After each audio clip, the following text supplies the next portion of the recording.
বন্ধুরা সবাই কেমন আছো অবশ্যই কমেন্টে জানিও।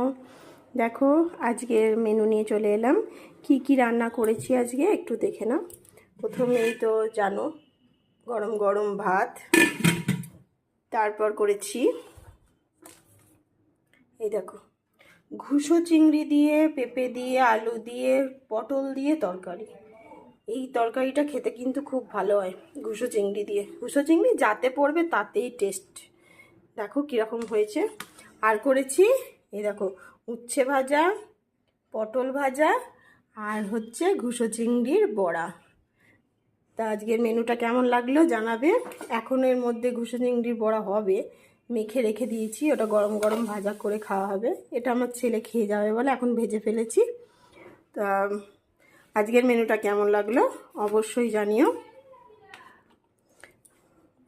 ঠিক আছে, আজকের মেনুটা কেমন হয়েছে অবশ্যই কমেন্ট করে জানিও। টাটা বন্ধুরা।